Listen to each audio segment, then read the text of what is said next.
Howdy, 6/13/21, and we're going to start episode 18 of 10 minutes reading a day of the Anarchist Handbook, organized by Michael Malice. And we're still in chapter 6. This is all from Josiah Warren.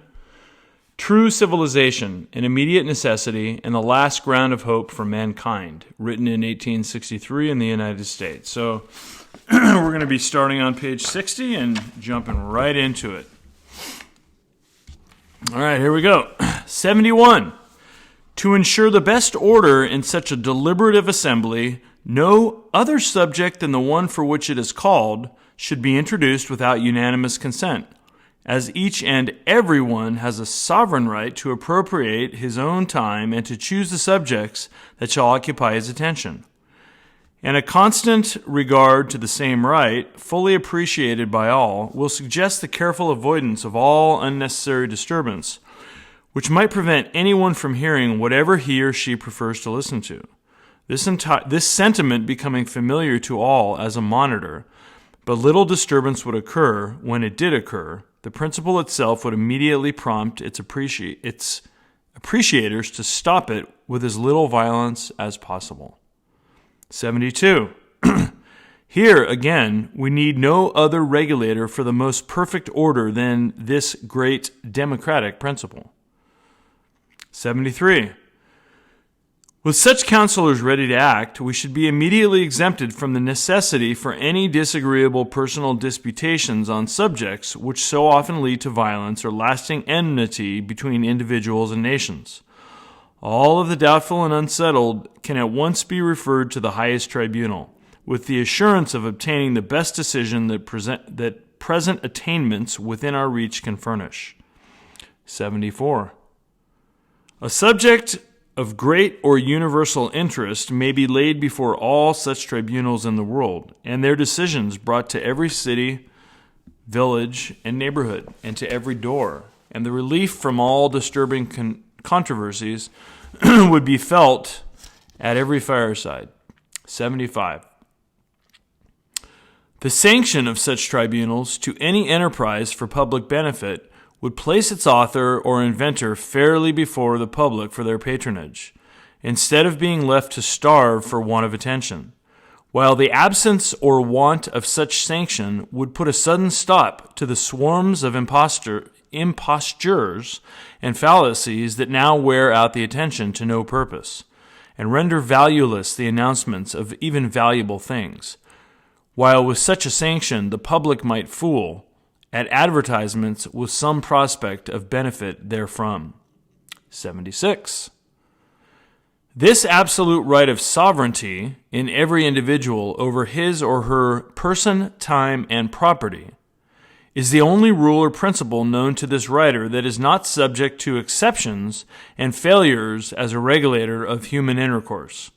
It is very often, however, impossible in our complicated entanglements for one or some to exercise this right without violating the same right in others. We will ask our counselors to examine disintegration as tile remedy. 77. We will ask them what constitutes legitimate property. Oh, I'm sorry. Okay. It's a statement phrased as a question. Throwing me off there. 77. We will ask them what constitutes legitimate property.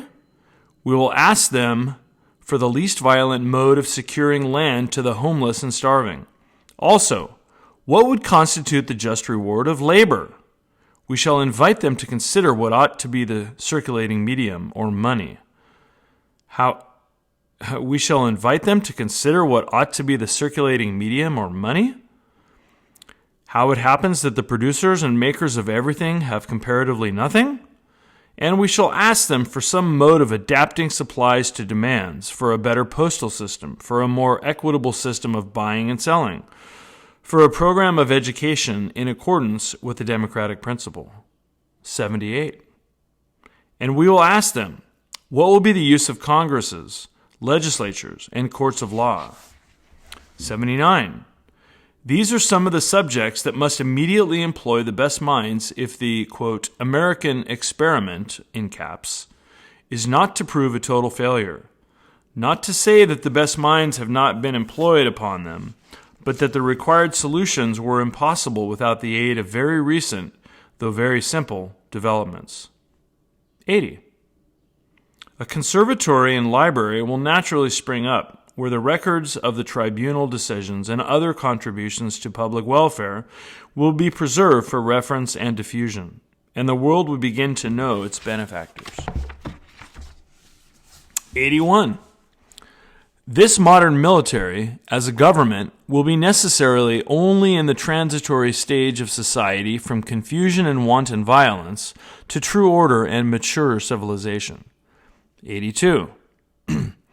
When the simple wise shall sit in calm deliberation, patiently tracing out the complicated and entangled causes of avarice, of robberies, of murders, of wars, of poverty, of desperation, of suicides, of slaveries and fraud, violence and suffering of all kinds, and shall have found appropriate and practical means of preventing instead of punishing them.